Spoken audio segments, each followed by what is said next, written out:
So there's been an absolutely enormous break in the case of the Cybertruck in front of Trump Tower. Shawn Ryan did an emergency podcast here with Sam Shoemate, who is a former Army intelligence officer who had been in contact with the guy who was supposedly driving the Cybertruck, and the guy made some unbelievable claims about the drones, about anti-gravity technology, about a war crime that was committed in Afghanistan that he was party to. We've got Tim Kennedy talking about his relationship with the guy. I mean, like, there are people everywhere verifying this guy's credibility. And here's the craziest thing about it.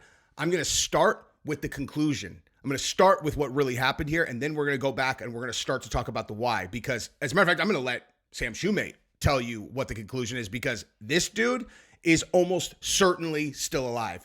And the biggest part of that bombshell is this. They tested the body's DNA from the Cybertruck, doesn't match the guy's son, okay? Does not match his son. Now, what does that tell you? Well, the Army is trying to act as though that's why he went crazy. And so, oh yeah, you know, he's lost his mind, right? And he went postal and blew this thing up and did this big show. And they're like, or that body is not him. Right? Or the body's not him, which is way more likely when you look at this thing. Now, I'm going to start right here. I'm going to let them talk a little bit, and then we're going to get into this manifesto that he sent, which exposes all this anti-gravity stuff, China stuff, which in my opinion is serving a very specific purpose, and it is not why he did this. The real reason he did this has to do with the cover-up of the war crime in Afghanistan. He names names. And we'll get into why I believe that very shortly. First, though, I want to say thank you to all of my new subscribers from November and December. Biggest 2 months that I've ever had, except for that massive thing that we had in July. So thank you guys. I appreciate you guys subscribing to the channel. Feel free to like this video. And if you guys haven't subscribed yet, you can join these guys. And let's jump right into this. Now, again, this is the conclusion. And then we're going to get to the why. In there. Yeah. I mean, it's very obvious why he did this, I think. He wanted to bring attention to the incident in 2019 that got covered up. Do you have any, any insight, any theories on this? So we had a running theory downstairs. I've seen all of the conspiracies. I've seen all the questions about, all right, this guy is what, 20-year special forces. He just got done with team sergeant time. He is a very qualified and very capable Green Beret. Everybody I've spoken to who knew the guy prior. Yesterday, I spoke to several people, to include his old team leader, who's now lieutenant colonel.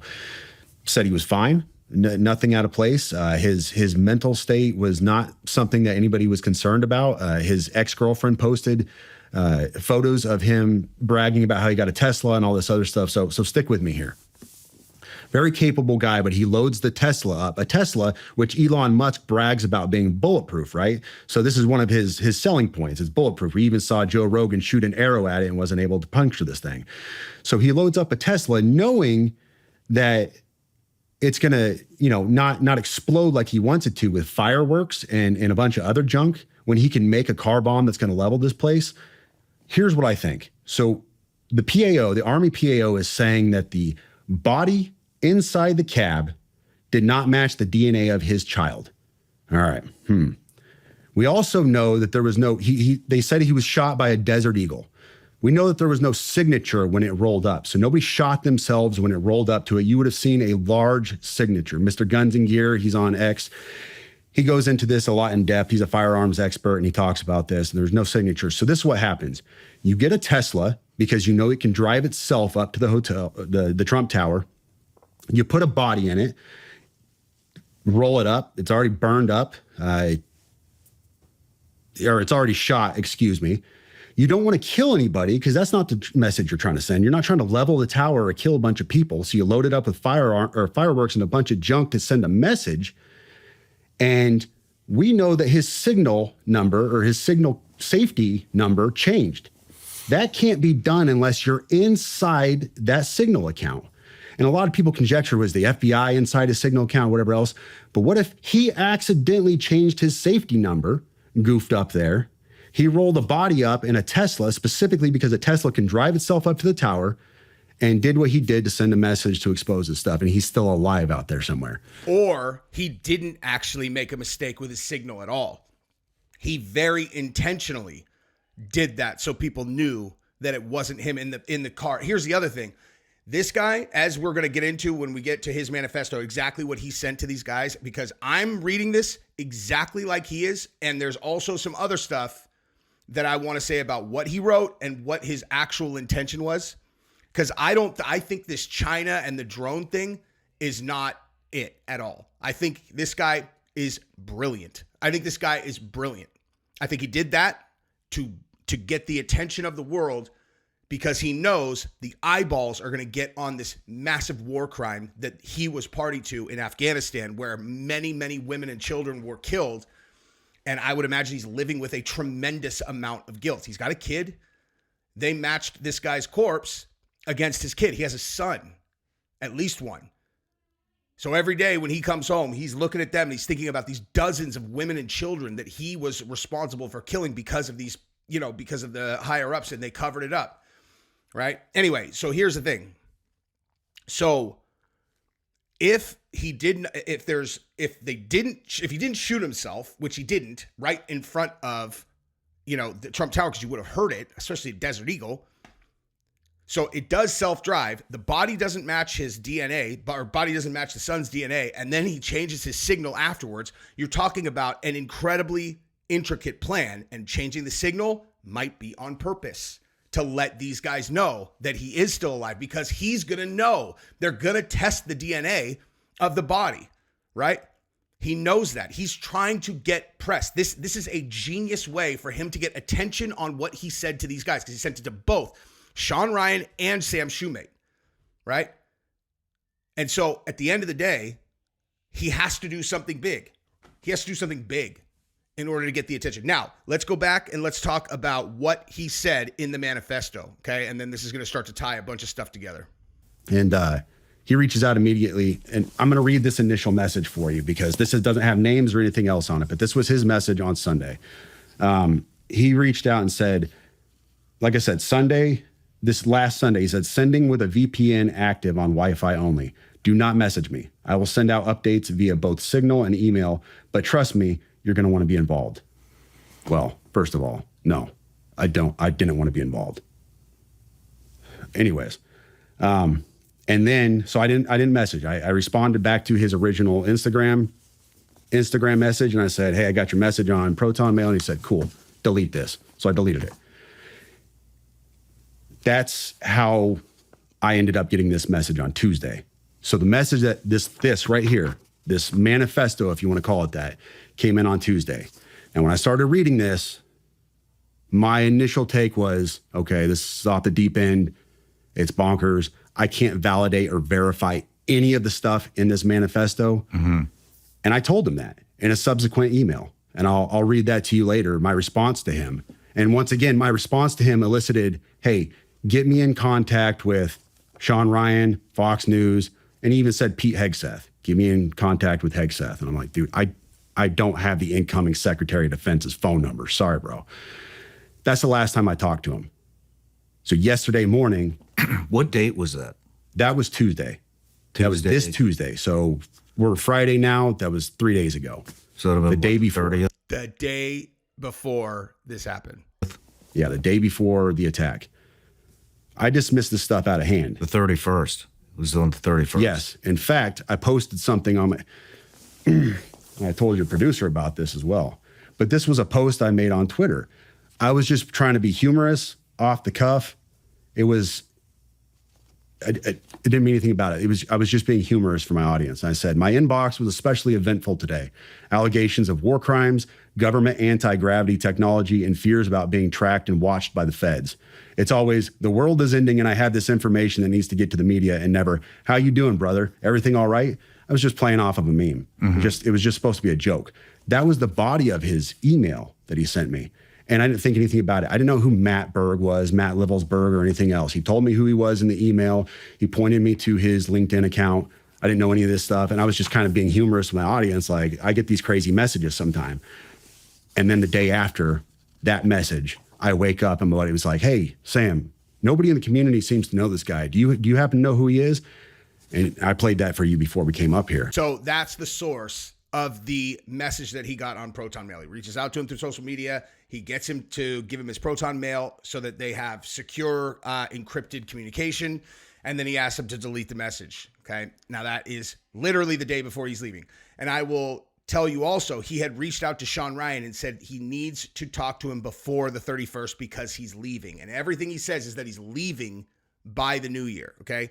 Now this is, so I should probably let them read this. Actually, I was going to read it, but I think they have to scroll. So I'm going to go ahead and let them read the manifesto. And then we're going to talk about what, I think is really going on here, because I don't think the anti-gravity stuff is the real reason that he did this. Quotes, he says, drones is the operational use of gravitic propulsion systems powered aircraft by most recently China and the East Coast, but throughout history, the U.S. Only we in China have this capability. Our OPCEN, that's Operation Center, our OPCEN location for this activity is in the box below. China has been launching them from the Atlantic from submarines for years, but this activity recently has picked up. As of now, it is just a show of force, and they are using it similar to how they used the balloon for SIGINT and ISR, which are also part of the integrated comm system. There are dozens of those balloons in the air at any given time.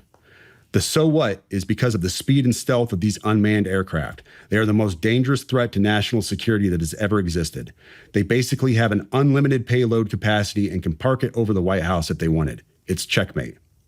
U.S. government needs to give the history of this, how we are employing it and weaponizing it, how China is employing them, and what the way forward is. China is poised to attack anywhere in the East Coast.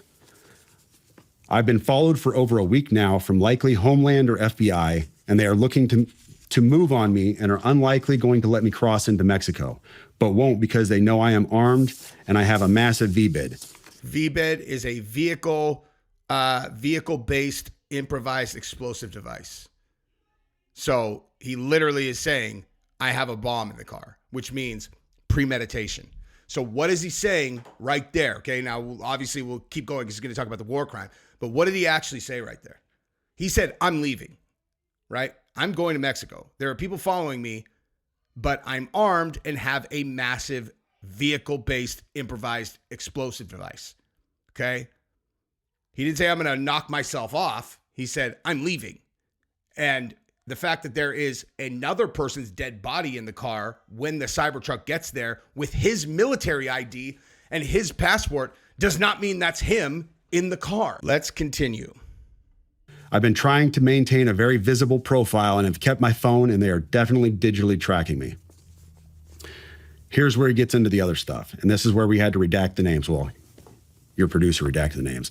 I have knowledge of this program and also war crimes that were covered up during airstrikes in Nimruz province, Afghanistan in 2019 by the admin, DOD, DEA, and CIA.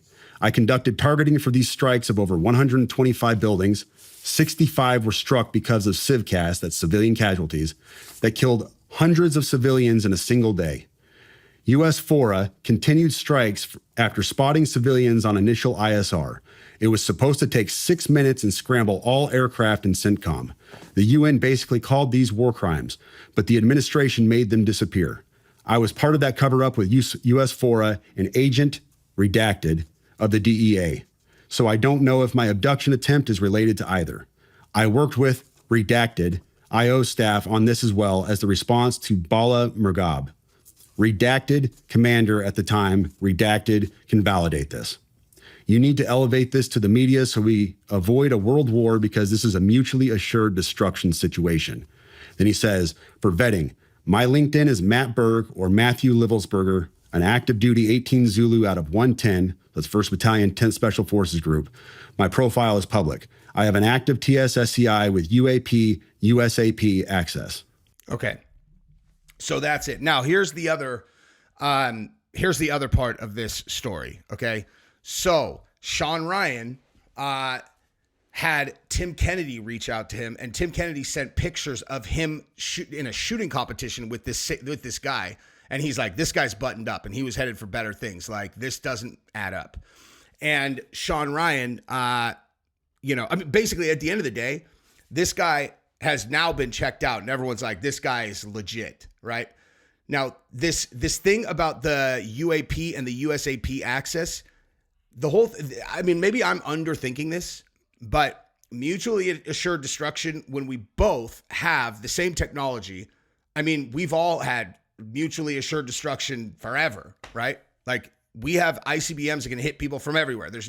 I don't care how many drones you have. You can't take out all of our nuclear submarines that are cruising around the ocean at all times. And in the event that they did knock out the United States, submarine's going to come up and just shoot ICBMs into China. It's like that doesn't make any sense to me, right? It doesn't make any sense. And I haven't seen any videos that are I'm not saying that we don't have anti-gravity. I'm just saying this is World War III and it's mutually assured destruction. That doesn't make a lot of sense to me. It makes perfect sense if his actual goal is to make a spectacle of this entire thing, a massively sensationalized big show to make sure that these guys who did this strike on these 125 buildings and killed hundreds of civilians in a single day that he did the targeting for and he feels responsible for. He wants to make sure as many eyeballs get on that story right there as possible. He put their names in here, right? And think about this. As soon as he talked to this guy, Sam Shoemate, that he knows has a big enough profile, he got this information to him, boom, right? Okay, so this message was on December 29th, it looks like, okay? So either way, December 29th, he gets this message to this dude, and then 3 days later, this truck blows up. It's very intentionally made to not actually hurt anybody or kill anyone anyway.